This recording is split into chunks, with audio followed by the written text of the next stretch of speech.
Microphones on, please. All right, I'm calling to order the August 27th, 2025 meeting of the Brainerd HRA Board of Commissioners. Roll call has gone around. So currently we're at item 3, review and approval of the agenda. Looking for an approval motion for the agenda. Motion by Erickson to approve. Is there a Second, Verkota. Dakota, thank you. Any discussion? Hearing none. All those in favor signify by saying aye. Aye. All opposed, same sign. We're on to the approval of the minutes. Looking for a motion to approve the minutes of the regular board meeting of July 23rd, 2025. So moved, Jaeger. Is there a second? Second, Ursula. Righty, is there any discussion? Hearing none. All those in favor signify by saying aye. Aye. All opposed, same sign. And we're on to unfinished business. There's none. We're at new business. 2026 preliminary general fund budget. This goes to Finance Director Young. Karen. Okay, I am ready. We have the memo up on the screen, page 5 of the packet. So every August, we come before our board requesting approval of our general fund budget. Per statute, the HRA is allowed to levy 0.0185% of the estimated market value. That is presented in the budget that we are bringing before the board today. So per statute, we bring it before our board and then we get it to City Council with their timing of the city's budget process. So if we can move to the next memo.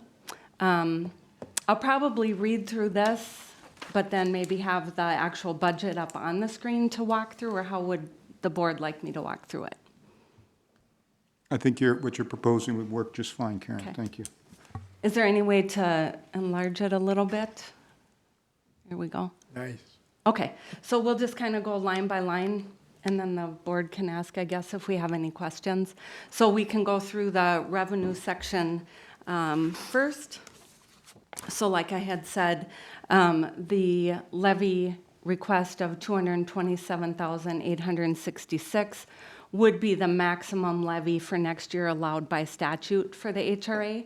That is just about a $54,000 increase. That increase is due to the last 2 years of our levy have not been at the maximum levy. So if we had been at max levy for this year, this would reflect a 4% increase. But since 24 and 25 levies were reduced, it's showing a 31% increase. Good. So that's the reason for that larger amount. Sense. Our management fees, that's a revenue that we generate from managing Crow County HRA, Crosby HRA, the Brainerd South Apartments, Valley View Apartments. Our TIF revenue is staying the same. That would be the increment for our downtown TIF district. Again, that debt service has been paid off, so now any increment that we collect is going to pay back our interfund loan between our general fund and that TIF district. In years past, we did use a portion of our levy, typically annually, to pay the debt service on that, but because of this interfund loan, we can now try to collect it on the back end.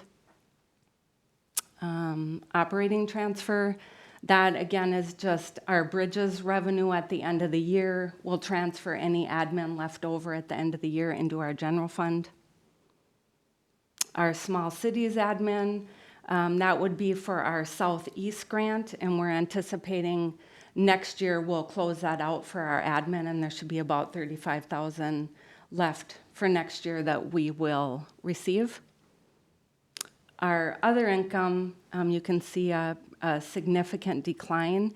That is due to our Minnesota housing loans that we administer. Our current budget had 8 loans reflected, and John suggested we reduce it to 6. So that decrease would be due to 2 less loans and then the admin on those loans. And then the interfund loan interest, that's just between the that downtown TIF district and our general fund. That's loan interest between that interfund loan.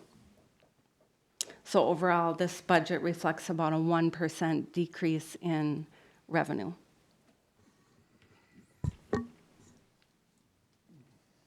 Questions? Yes, Mr. Yeager. Yes, thank you, Mr. Chair. I'm trying to just get kind of a grasp of the historical data of our ask and over a greater snapshot than just a couple of years. So if we went like pre-COVID, did we back like pre-COVID? Did we ask for the maximum and then typically get the maximum? And then when did the trend kind of? It was just like 3 years ago. The trend kind of began that we would ask for the maximum and then not get the maximum. That's kind of post-COVID is when this started happening. Is that right? Correct. So all the way up through 2023, we did request and get our full levy amount. 2023 reflected about 155,900. 2024, we requested 196,25. We received 173,960. That difference represented what was at that point showing as the kind of positive balance at the end of our general fund balance or general fund budget. Right. And then last year requested 218,991. We're capped and level funded from 2024 to 2025 at that same 173,960. I think for the same reasons. Understood. So, and the 4% that you mentioned is like where we would be if we hadn't been behind. Would that have been 4% also in 2024 and 25 and now 2026? Is that 4, 4, and 4? Is that kind of how it works out, or how did the 4 come out? What was the measurement? So I've got back to 2021. 2021 shows about a 4.67% increase year from 20 to 21. Okay. 21 to 22 is 8.38. And again, that's based off of that estimated market value, which again, in turn is given our 0.018 percentage. So as we see, and we did see a larger jump in EMV in the county, really in 23 and 24. So in 23 to 24, 5.42, and then 24 to 25 was 11.5%. Okay, so it's a little bit all over the place based on kind of It this is. market value. It's, again, certainly based off estimated market value of the property or within the city of Brainerd proper.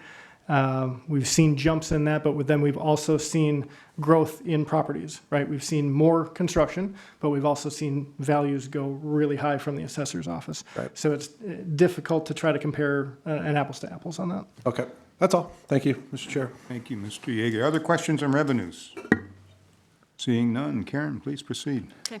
And then just one thing to add to that, the prior 2 years that the levy was not preliminarily funded at the maximum amount requested was at this prelim. So that was really unfortunate because I know for our local units of government typically we'll set it higher knowing that we can reduce it but not increase it. Correct. And in this case, the prior 2 years, it was done at this preliminary point where we don't even have our federal funding known yet and have not presented, obviously, our complete budget. Yep. So, Thank you. okay. And then moving on to expenditures. So salaries, we do reflect in this budget an 8% overall increase to all of our positions. And then we did do 5 additional adjustments reflected in this budget. We again updated that wage study comparison that we had prepared for the board last year. We received the 2026 wage scale from the city, and then we did update that.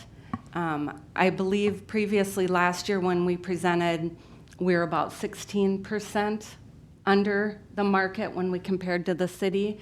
With this 8% and then 5 additional adjustments for the highest percentage below for those 5 positions, we're now at about 10% under the city's market for each position, so overall.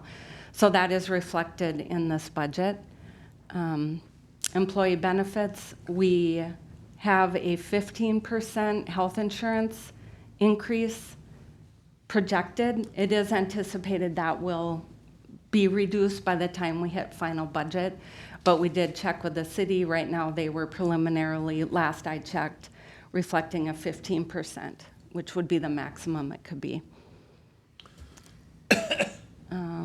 Let's see, travel, training the same, audit just up slightly, legal the same. Our other admin went up about 1,100. That was primarily due to bank fees, because we started our sweep account and we're sweeping all of our funds into that and earning higher interest at the end of the year. We are reconciling after our earnings credit any fees, and that was the general fund portion, which it's less than, I think, 0.2% is what it estimated calculates to the fees.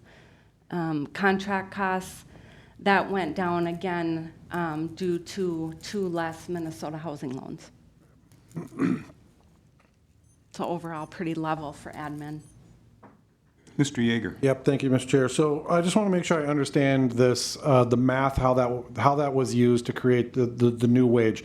When you compared to the city, right? So when we compared our similar positions to the city, was that just wage, or was there also some version of a math or a metric used regarding retirement or regarding benefits? So, because I know we're looking at different healthcare, is the healthcare improving, in which that is a measurable of where you could say that that the benefit or the salary with benefits to the employees is beyond just the 10%, or is that not measurable at all? Is it just salary? This is just salary, so Okay. the comparison we did was strictly wages. Okay. We did not look into benefits. The gap Okay. would be greater. But you think the gap would be greater if you encompass the benefit package into the measurement, right? Correct. Is what you're saying? Yep, the city employees have para, Okay. the pension, retirement, and then also they have the, I believe 50% payout on sick into a health retirement account, I Yep. believe. I'm trying to get a sense of the total package, not just salary, right? Yep, and we So- did not look into that Okay. last year. Okay, Again, we do share healthcare benefits with the city, so that is an apples to apples. right. Depending on where the city lands up with that. But yes, the retirement, we don't get para. We do have a 401A that we contribute to, but it's not a pension. Okay, thank you. That's all, Mr. Chair. Thank you. Other questions on expenditures? Seeing none, please proceed. Sure, if we can move up there.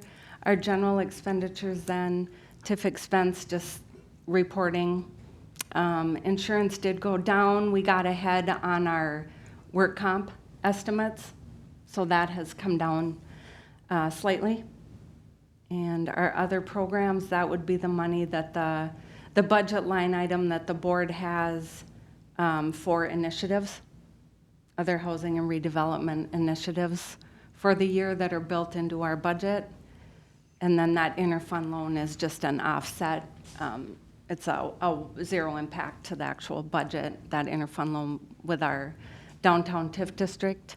So overall, this budget reflects a balanced budget. We can move down to the end there. Yeah, a couple of things, I guess, is I didn't adjust our wage allocations at all. Usually in preliminary budget, we don't go in and adjust wages. If we do any of our allocation changes, we'll do that when we do the entire budget with our federal programs as well. I did look at it. We do track our time. And per federal statute for our programs, we're required to charge our wages to those programs based on how we're actually spending our time. So we couldn't, charge all of HCV to public housing or anything like that.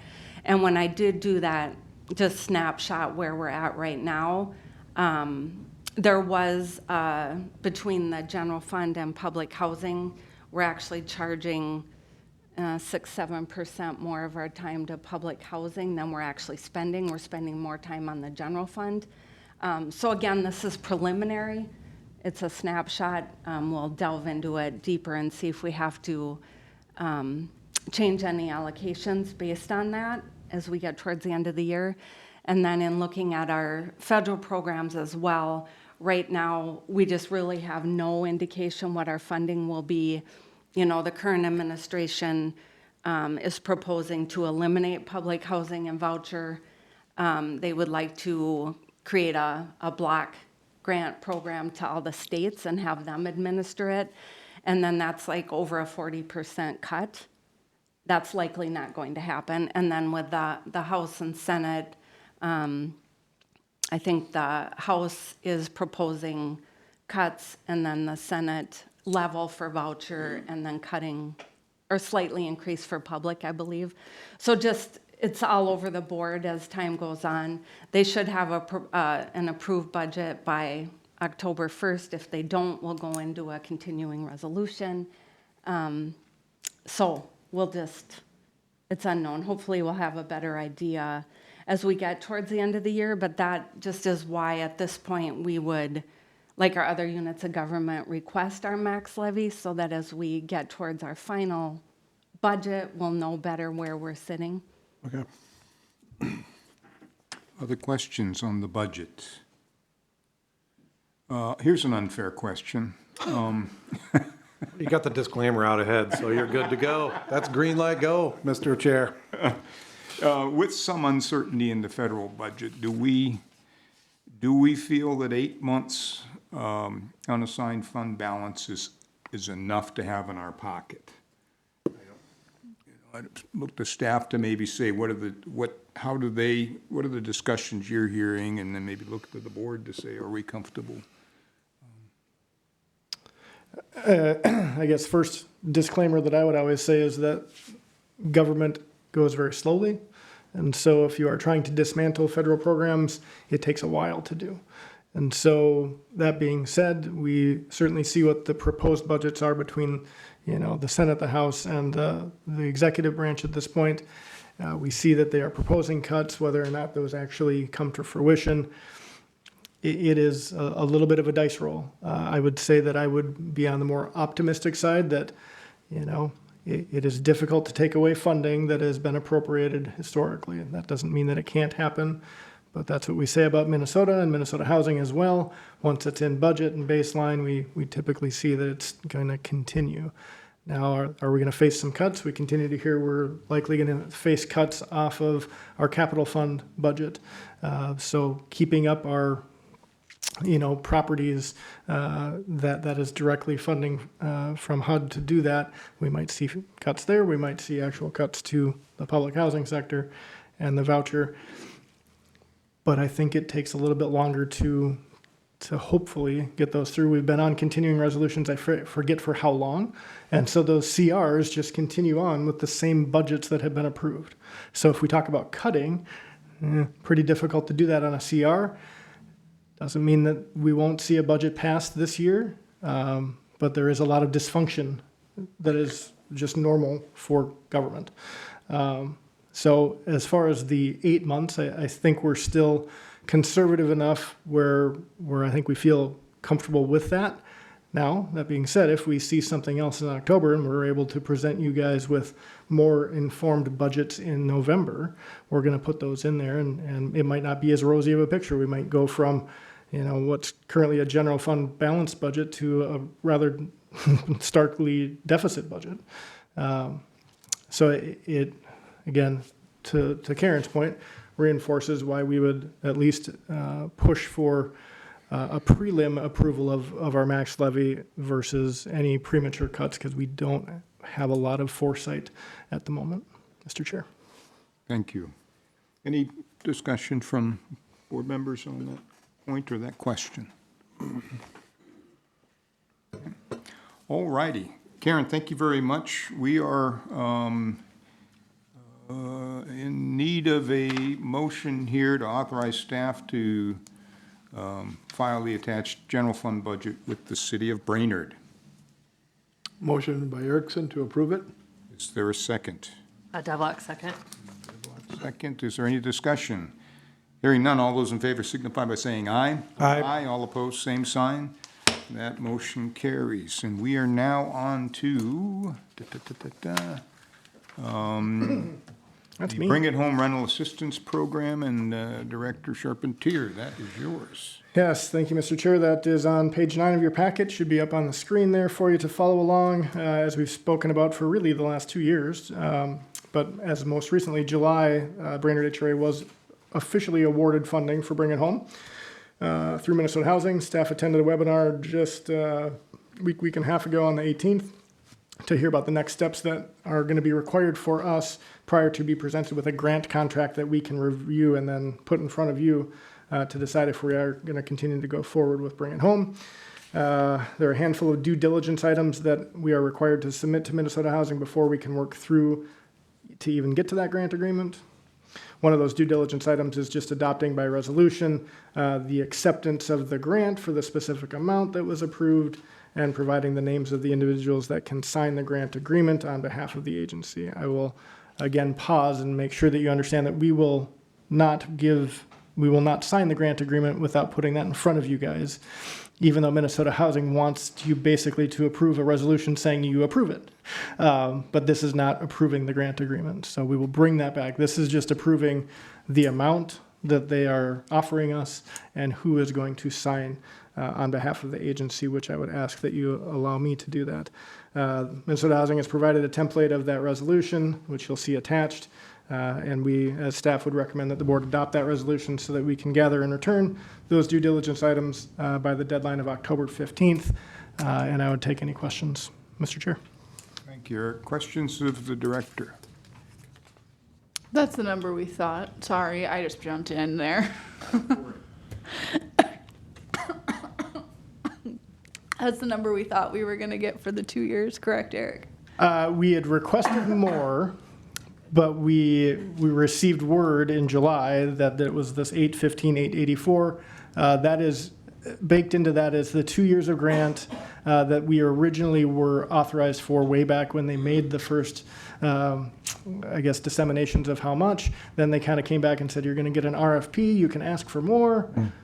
And then they didn't end up funding anybody anymore. They did fund us for the entirety of our request for our startup fees, though, as well. So that is baked in there. So it's a kind of a good news, bad news. Number one, they didn't give us more money, but they didn't give anybody more money for program-related housing assistance. But they did fund us for our startup, which, Karen, a little over 100,000, correct?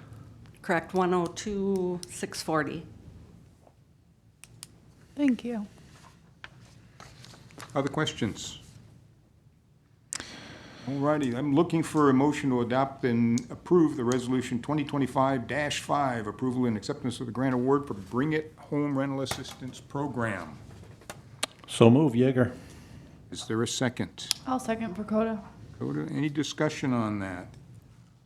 Hearing none. Eric, can you call the roll on I would be that, happy please? to. Decker, Yep. Deblock, Yes. Grasula, Yes.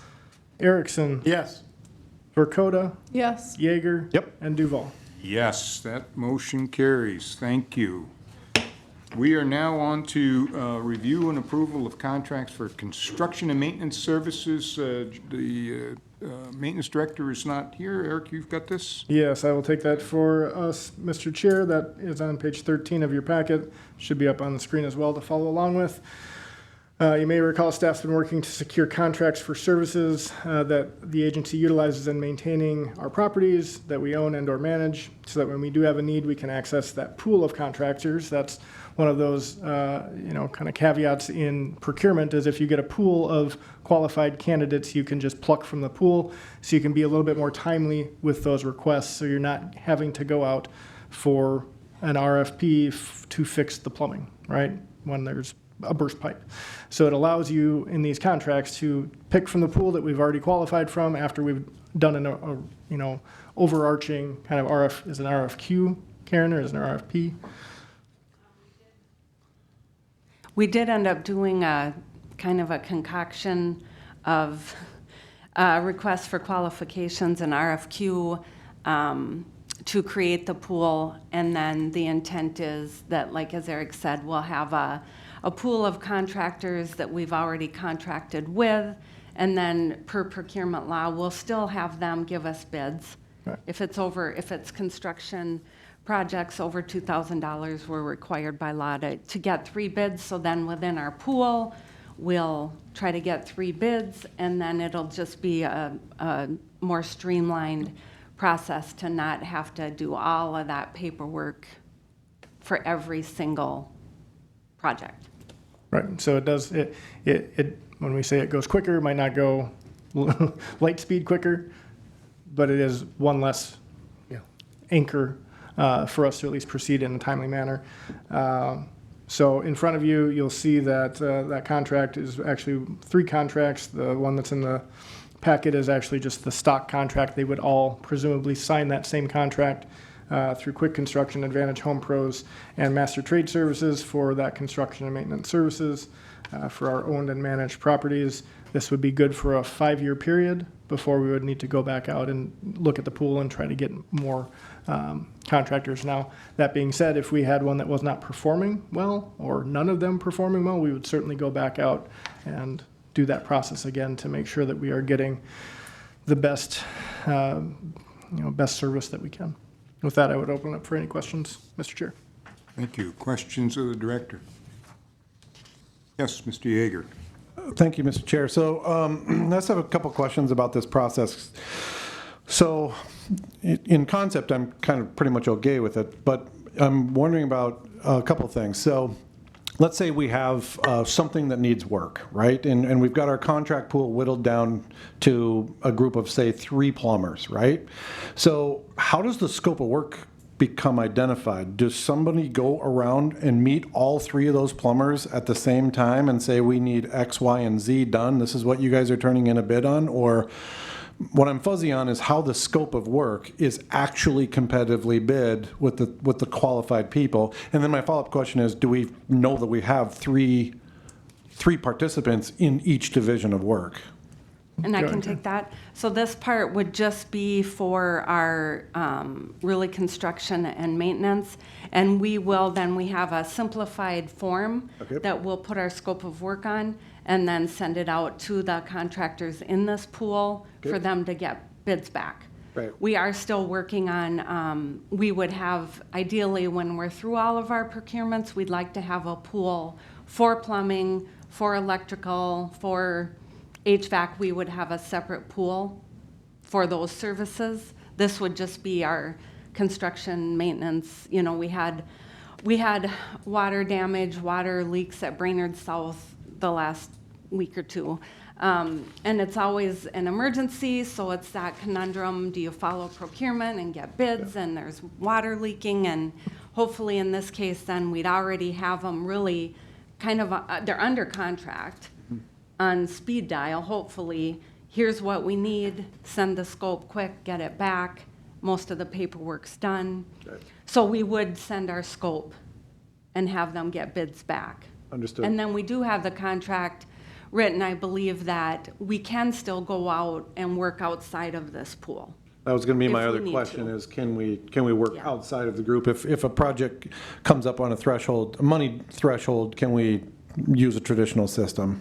Instead of waiting until one of those 3 is available. Yeah. Right. Or given those 3 carte blanche to know that they're the only 3 no matter No, what, and, right? I guess to that example, Commissioner Yeager, I would equate it to things that we would use for capital dollars. A lot of those capital projects are vetted and bid out because they're larger projects. And again, those are ones that typically come to this board and for approval as well. So in that instance, we, depending on, if we get no responses from that pool, or, we'd have to expand our pool at that point. We certainly are hoping that by having this contract in place, that we would get responsive bids or responsive quotes from at least those 3. It doesn't preclude us from sending it out to more than that. Right. But if it's over 175, you're going to just the 3 first and then spreading, or you're opening it up to typical, right? Correct. To a more Yeah. traditional system? Right, so the 175 in this case is just that over a 5-year period. Got it. We're assuming over 5 years with this contract, we could very well hit the 175,000. That's why we're bringing it to the board. If it's a project that's 175,000, it would not go through this. Okay, yep. That's all. Thank you. Thank you. Mr. Erickson. When we have an emergency, like you were talking about the water damage, and you had to call someone, do we have any kind of a guarantee that they're not going to charge us $300 an hour instead of the $100 an hour? Or do we have any kind of, do they bid it at all like that? Or when you have an emergency, we'll come for this much on the weekends and this much during the week, or we just don't know what they're gonna do, or? Ideally, you know, in this case, I think the initial step was like Service Master, who was kind of our, you know, Yeah. a huge event like this. Service Master getting in there and opening things up, get it drying, fans going, whatever, we go that route. If there's time, then we would get our 3 bids. You know, if it literally is. But there is no time. Yeah. I think I can speak to that just a little bit, Wayne. One of the advantages of the system where you have a smaller vendor pool is they feel it's more of a long-term relationship. So when something comes up that is an emergency, you know, you can shear a sheep over and over, but you can only skin them once. So the idea is that you're creating a long-term relationship in that if they want to continue to be in that vendor pool, it does them really no benefit to like a short-term spank. Okay, Yep. So. thank you. So I agree generally with the philosophy of the system, so, thank you, that's all. Other questions? All right, I'd be looking for a motion to approve the contracts for the 3 companies for construction and maintenance services for HRA-owned and managed properties. So move, Yeager. Is there a second? Second, Devlock. Any discussion? Hearing none, all in favor signify by saying aye. Aye. Aye, all opposed, same sign. That motion carries. We are now on to staff reports and our financial report. Karen. Sure. It's up on the screen. My memo starts on page 15 of the packet. Some of this is, I guess, revisiting what we talked about last month as far as our levy, but reflected in our July financial statements now was our second deposit for the first half of our levy. That was just over $36,000. Our total first half levy was $96,804. And then we'll receive our second half settlement in December. And then our total levy for this year was $173,960.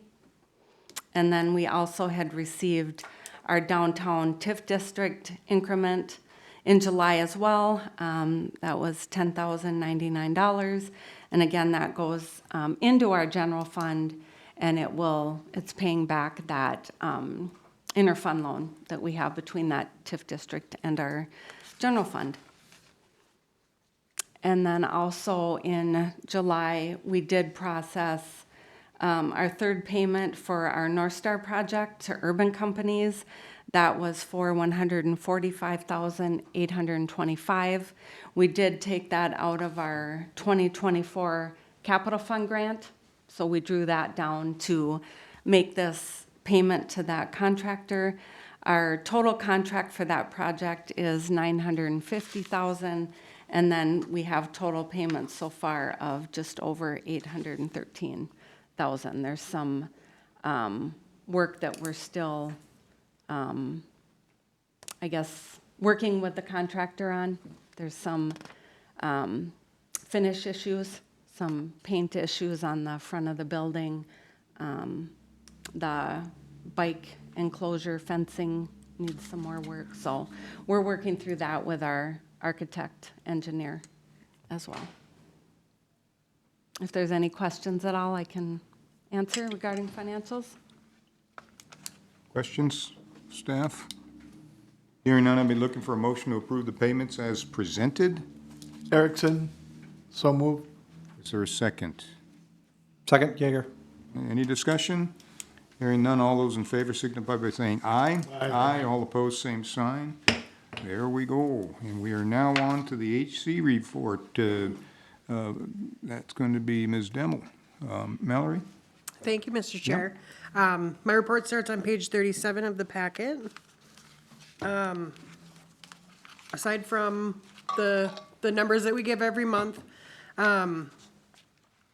let's see, at our most recent shortfall meeting with HUD, we were told that we will be able to start notifying applicants prior to 2026, as long as they're all aware that they cannot lease up into a unit until January 1st, when our new budget year starts. Let's see, Eric went over the bring it home. I won't be at the next meeting. I'm actually going to be up in Duluth at the NARO conference for the year. About half of the sessions this year are directed towards HCV and this Bring It Home program, which is wonderful. So I imagine there will be a lot of people there. There's going to be a couple roundtable sessions, which will be helpful. Then we can kind of get a scope on what other agencies are doing, what options they've chosen to go with.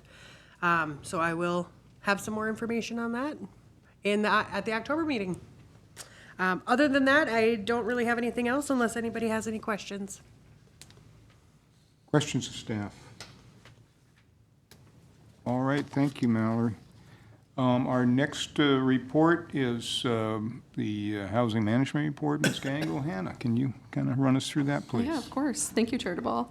So first up, the vacancy report is attached. And then for Valley View Townhomes, we're again sitting at 100% occupancy with 25 individuals on the waiting list.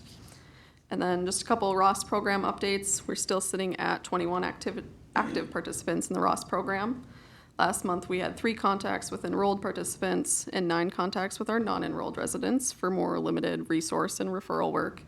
And then 27 residents on our SNAP food box program. And then right now, we are working on the closeout of the fiscal year 21 Ross grant that is due at the end of this week.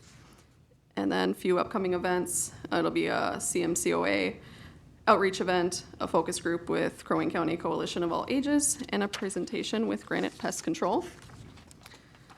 And then moving right along, skip past vacancy, monthly performance report, again, sitting at all 100% occupancy throughout all of our properties, which is fantastic. And then we added 24 applications to the waiting list, 9 were denied. And then waiting list numbers, move-ins and move-outs, we're sitting at 15 for the year for both. No vacant units, like I said, with the occupancy. You'll see the recertifications were huge last month. And again, that's because we recertify everyone in the building at North Star effective 7/1/25. And then inspection, same as usual. And lease enforcement, 5 lease warnings, 12 30-day lease terminations, no evictions, and then kind of financial data for public housing. And then that is all I have unless there are any questions. Thank you. Questions of staff? Hearing none, thank you, Hannah. We are on to the rehab report, and I believe that will be you, Mr. Director. Yes, thank you, Mr. Chair. That memo is on page 43. Just a quick update on small cities on that streetscape application. Does sound like HUD did approve the state of Minnesota's annual action plan and their CDBG allocation, so that community development block grant funding, which is then funneled through deed and then ultimately out to the areas in the state. That's what small cities is based off of. So now we've been waiting for the feds to release those funds to the state. Now we're hoping that the state will turn around those applications that we submit. And again, we submitted that application in the early part or late spring, early summer for hopefully a $600,000 grant for streetscape to go along Washington Street, that reconstruction project. We're hoping to hear sometime in September is what I'm crossing my fingers for. But good news that at least the federal side appropriated those funds to the state of Minnesota. And then below that is just John's group and rehab side of things of what we've got in progress. Certainly take any questions on that if there are any. Questions of staff on that? Hearing none. Thank you, Eric. And then Eric. Eric again, here we go. My memo is on page 45 up on the screen there. A couple updates. Number one, Pequot HRA. Hopefully I won't have to have another update for you guys in the next few months, but you know, I never say never. As staff continued to dig into what our opportunities were with Pequot, and where we are as a staff and what we've got coming on in the near future, i.e. the Bring It Home, even though that's a voucher or a rental assistance initiative, it's going to affect all of our staff. We know that. And so ultimately, as we've brainstormed as a staff, we don't think it would be prudent to move forward with anything on Pequot at the moment because we've got a couple of new managers we're super excited for and bringing on board. We're getting them training and getting them to some trainings. Mallory talked about the NARO conference. I know Hannah's got a number of trainings through Nan McKay that she's going to be going to in the fall. And it just doesn't leave a lot of time for work, and let alone kind of bringing on another agency at the moment. I have talked with the board chair of Pequot and kind of given him what our thoughts were at the time. We always kind of say, we never say never, but don't hold up your business day to day for what we are doing. And just wanted to give the board a heads up on that. I think it's the prudent move at the moment. There are certainly opportunities, and there could be some good synergy with Pequot if and when we actually have the right timing, but I just don't think it's that time. Does the board have any questions for me on that particular item before I move on? Questions of staff? All right, thank you, Eric. Proceed. Hearing none, a couple updates. September, I will also be gone. I won't be at NARO, unfortunately. There is a lot of good information going on up there, but I will be on vacation. There is an opportunity for me, depending on the technology. I might just pop up onto one of these screens for you, but don't be surprised if I'm not here. And you'd be in very capable hands with Karen and the rest of the staff here, but just wanted to make you guys aware of that.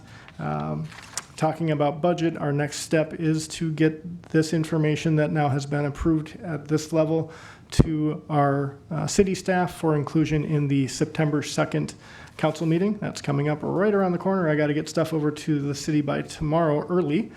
So we'll work on that, and we've got a memo to present. We will be presenting this to the P&F committee first, and then I expect to have potentially some discussion at the full city council level on Tuesday.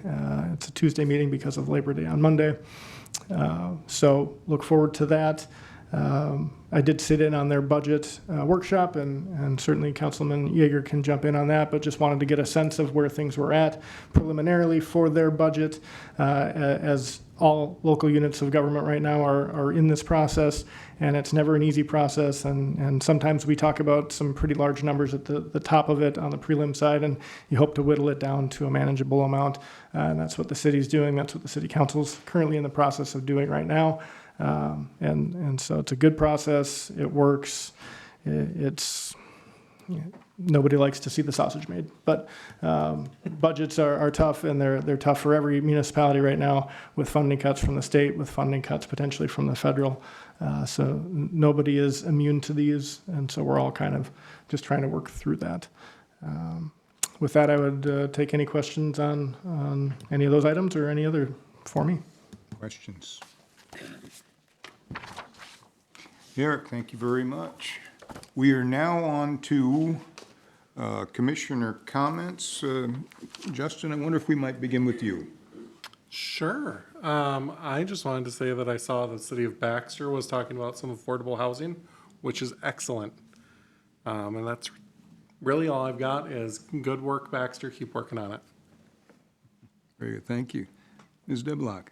Not much, but great work on the reports. Good to be back after missing you guys last month. Thank you. Ms. Decker. Thank you. Ms. Vakota. Me?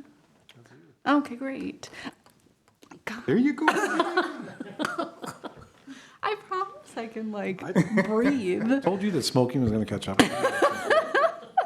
But no. Well, I'm just a casual smoker.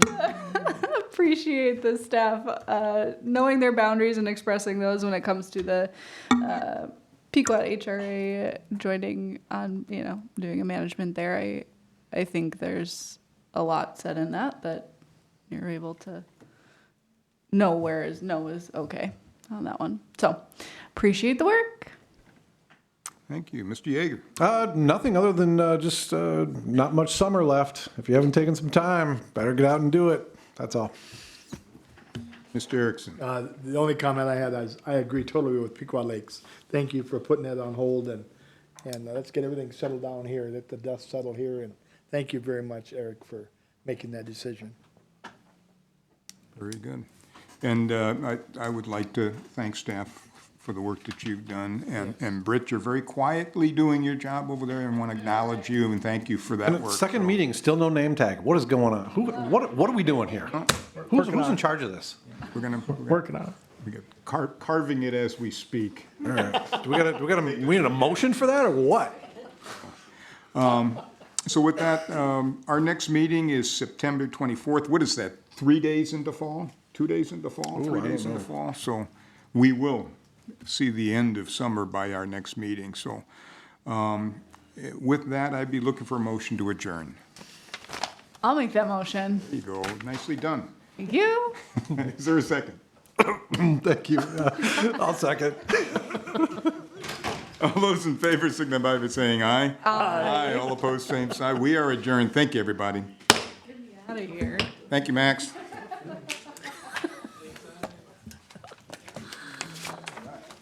So Justin, are you